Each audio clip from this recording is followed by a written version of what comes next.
जय जगन्नाथ पिला माने वेलकम टू हिमांशु एजुकेशन पिला माने आमे ए क्लास रे क्लास 7 पिला मानकर साहित्य सुमन जो नुआ बही आछि साहित्य सुमन बहीर पाठ 6 पाठ 5 या पूर्व वीडियो आमे आलोचना कर सचंती पाठ 6 रो महान विप्लवी माधव सिंह कर प्रश्न उत्तर हला कि लेखक जंती वीरेंद्र महांती तार में प्रश्न उत्तर आज आमे आलोचना करिबा पिला माने डेरी करबानी स्टार्ट करिबा देख एक नंबर पिला माने तुमको कही निम्नलिखित प्रश्नगुड़िकर ठीक उत्तर पाखरे ठीक चिन्ह दे दियो तेबे एक नंबर क्वेश्चन कही यही घटना केंद्र करी इंग्रेज सरकार नारायण सिंह को जेल दंड में दंडित करथिले एटा केउ घटना को आधार करी मिलथिला ना पिला माने लिखिबो से निजर भंडाररू खाद्य शस आनी प्रजा मन को बांटी थिले बोली बुझा पड़ला। 2 नंबर इंग्रेज सरकार माधव सिंह कर जमीदार को बाजप्त करदेले और तार कारण कौन उत्तर लिख पे माधव सिंह इंग्रेज आदेश को अमान्य कले बोली। 3 नंबर इंग्रेज माने छत्रभंग दे पलायन करने छड़ा अन्य उपाय नथिला यार मुख्य कारणटा कौन ना पिला लिख विप्लवी माने पत्थर ढेला पकाई इंग्रेज को आक्रमण कले बोली। ख नंबर कही एवं निजर सांग मान सहित कथबार्ता कर तुम ये उत्तर कहीं बाछिल ता कारण लिख ना लिख कि उत्तर मुझे उत्तर बाछिली जे माधव सिंह जीवन को मुझे भल भाव पढ़ी आ माधव सिंह देशप्रीति को उपलब्धि करछि से कारण निम्नलिखित प्रश्नर उत्तर मते जहाँ भल लगिला मुझे लिखी बुझा पड़ा। तापर गद्यांशर आलोचना ये गद्य देती तार मिनिंग को आम पढ़ा आ लिखा। फास्ट क्वेश्चन कही जार कर्ममय जीवन पाठ कले देहरे शिहरण सृष्टि हुए उत्तर पिला लिख ओडिशार माटीर वीर संतान शहीद माधव सिंह जीवन पाठ कले देहरे शिहरण सृष्टि हुए बुझा पड़ा पिला माने।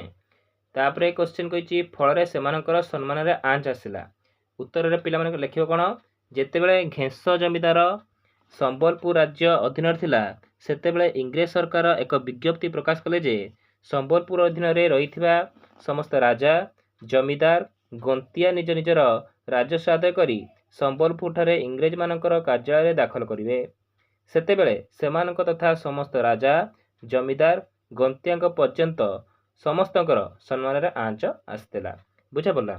तापर क्वेश्चन कही मात्र इंग्रेज सरकार दासत्व स्वीकार करी नथिले हैला कि माने उत्तर लिखिबो देश स्वाधीन पई तथा माटी माँ को रक्षा करिया पई जेतेबेले माधव सिंह और तांको परिवार समस्त सहित मिसी विप्लवर जोगदे घाटी जगिथिले से जेतेबेले इंग्रेज सैन्य माने ता भितर को पशिया को उद्यम कले सेतेबेले सेमाने ऊपर को ढेला पत्थर पकाई सेमान को गतिरोध को कौन होते अटकई देते जहाँफल इंग्रेज सैन्य छत्रभंग दे पलायन करने को बाध्य होते सेमाने जेतेबेले देखिले जे घेंस गाँव में कहीं लोक नांती और समस्त विप्लव मातिछंती सेमाने से सुजोग गाँव में निआं लगई देथिले इंग्रेज सैन्य पाखरे अत्याधुनिक अस्त्रशस्त्र थिले मध्य एई आदिवासी माने ताहाकू खातिर करि नथिले कि सेमानकर दासत्व स्वीकार कर नथिले बुझे पड़ा।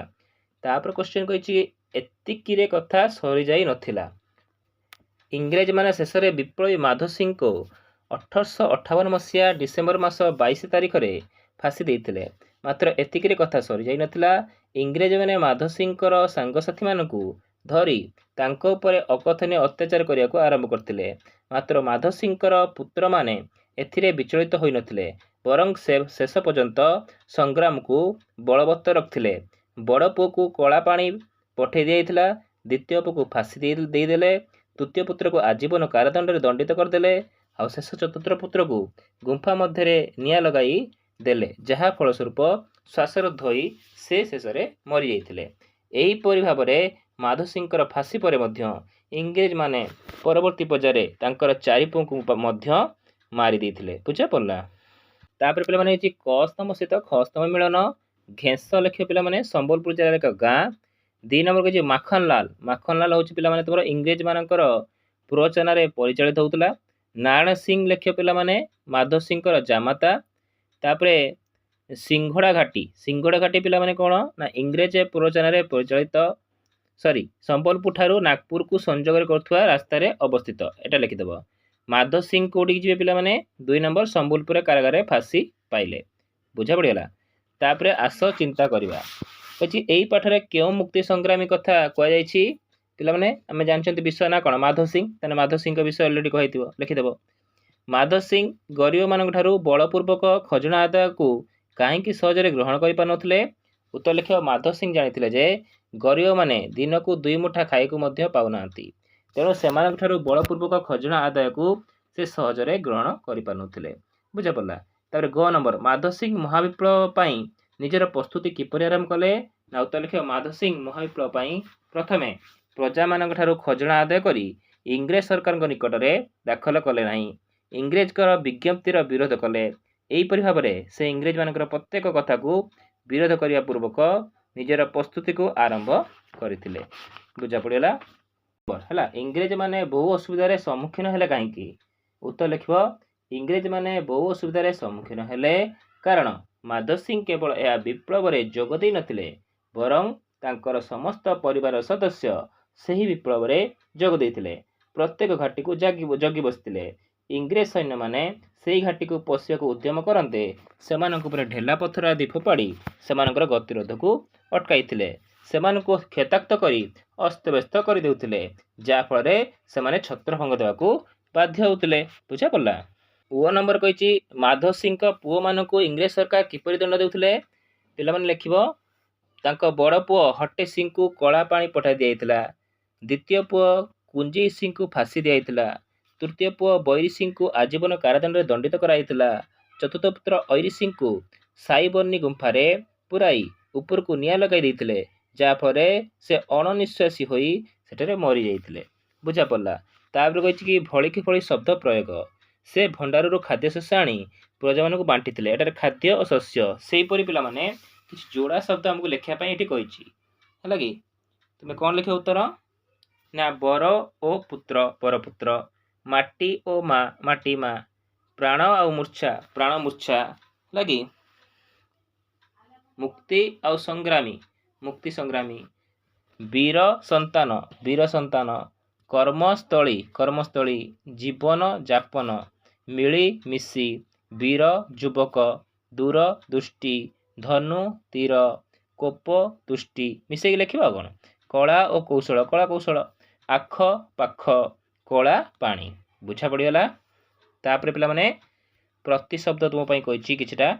ନିଆଁର ପିଲାମାନେ ଲେଖିବ ଅଗ୍ନି ଅନଳ, ମାରେ ଲେଖିବ ମାତା ଜନନୀ, ରାଜା ପିଲାମାନେ ଲେଖିବ ନରେଶ ସମ୍ରାଟ, ପାହାଡ଼ ଲେଖିବ ପର୍ବତ ଗିରି, ରକ୍ତ ହେଲା ପିଲାମାନେ ରୁଧିର ଆଉ ଗୋଟେ ଶୋଣିତ।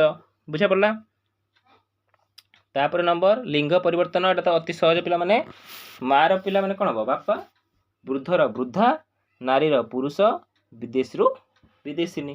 ବୁଝା ପଡ଼ିଲା।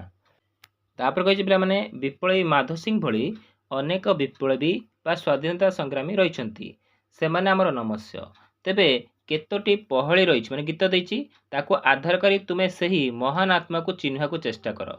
କଟକ ସହରରେ ଜନ୍ମ ହେଲେ, ପାଠ ପଢ଼ି ରୋଗୀ ସେବା କରିଲେ, କହିଲେ ରକତ ଦିଅରେ ଦିଅ, ଦେବ ସ୍ୱାଧୀନତା କହରେ କହ। ଏଟା ପିଲାମାନେ ସୁଭାଷ ଚନ୍ଦ୍ର ବୋଷ, କାହିଁକିନା ସିଏ ଆମକୁ କହିଥିଲେ କ'ଣ?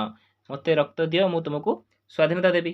ତାପରେ ପୁରୀ ରାଜାଙ୍କର ରାଜଗୁରୁ ଥାଇ ଜନତା ତତାଇ ଦେଲେ, ଜନତା ତାତିରେ ବିଦେଶୀ ଅଥୟ ବରଗଛେ ଫାଶୀ ଦେଲେ। ଏଟା ଆମେ ଜାଣିଛନ୍ତି ଜୟରାଜଗୁରୁ ପିଲାମାନେ। ଇଂରେଜମାନେ ଜୟରାଜଗୁରୁ କ'ଣ କରିଥିଲେ? ବରଗଛରେ 2 ହାତ 2 ଗୋଡ଼କୁ ବାନ୍ଧିକି 2 ଫାଳ କରିଦେଇଥିଲେ। ବୁଝା ପଡ଼ିଲା। ତାପରେ 3 ନମ୍ବର ଆମରି ବୀର ସେ ଆମର ସମ୍ବଳ, ମାତୃଭୂମି ପାଇଁ ପ୍ରାଣ ଅଧୀର, ରଖିଥିଲେ ନେଇ ଅସୁର ଗଡ଼େ, ଲୁଚି ବୁଲୁଥିଲେ ବଣ ପାହାଡ଼େ। ଏଟା ବୀର ସୁରେନ୍ଦ୍ର ସାଏ ପିଲାମାନେ, ସେ ଇଂରେଜମାନଙ୍କ ବିରୁଦ୍ଧରେ ଲଢ଼େଇ କରିଥିଲେ ହେଲା କି, ତାଙ୍କ ନିଜର ହକ୍ ପାଇଁ। 4 ନମ୍ବର କେତେ ଗପ ଉପନ୍ୟାସ ପୁଣି ଇତିହାସ, ରାଜନୀତି ସାହିତ୍ୟ ସମର୍ଥ ପୁରୁଷ, ଦୈନିକରୁ ସାପ୍ତାହିକ ମାସିକ ପତ୍ରିକା, ପ୍ରଚାର ସାଜିଲେ ଆମ ସାହିତ୍ୟ ବତ୍ତିକା, ଗାଁ ମଜଲିସ ଆମ ଝଙ୍କାର ପ୍ରତିଭା, ଉଚ୍ଚତର ତାଙ୍କ ରାଜନୀତି ପ୍ରଭା। ଏଟା ପିଲାମାନେ ଗାଁ ମଜଲିସ କିଏ ଲେଖିଥିଲେ? ହରେକୃଷ୍ଣ ମହାତାବ। ତୁମେ ହରେକୃଷ୍ଣ ମହାତାବ ୟାର ଉତ୍ତର ଲେଖିବ। ବୁଝା ପିଲାମାନେ। ୟାର ପ୍ରଶ୍ନ ଉତ୍ତର ପିଲାମାନେ ତୁମେ ଖାତାରେ ନୋଟ୍ କରିବ। ଆମେ ନେକ୍ସଟ କ୍ଲାସ୍ରେ ୟାର ନେକ୍ସଟ ଚ୍ୟାପ୍ଟର ହେଲା କି, ନେକ୍ସଟ ଚ୍ୟାପ୍ଟର ମୋର ପ୍ରଶ୍ନ ଉତ୍ତର ତୁମ ପାଇଁ ନେଇକି ଆସିବି। ଆଉ ଅତି ମାତ୍ରାରେ ତୁମ ସାଙ୍ଗମାନଙ୍କ ସହିତ ଭିଡ଼ିଓ ସେୟାର କର, ସେମାନେ ବି ଏ କ୍ୱେଶ୍ଚିନ୍ ଆନ୍ସରକୁ ନୋଟ୍ କରିବେ। ଆଉ ଏଟା ବି ଭେରି ଇମ୍ପୋର୍ଟାଣ୍ଟ ଚ୍ୟାପ୍ଟର। ଆଉ ପିଲାମାନେ ଆଉ ମାଧବ ସିଂ ଜଣେ ସ୍ୱାଧୀନତା ସଂଗ୍ରାମୀ ଥିଲେ, ତାଙ୍କ ବିଷୟରେ ଜାଣିବ ହେଲା। ଆଉ ଭିଡ଼ିଓଟିକୁ ଲାଇକ୍ କରିଦିଅ ଆଉ ଚ୍ୟାନେଲକୁ ସବସ୍କ୍ରାଇବ୍ କରିଦିଅ। Thank you.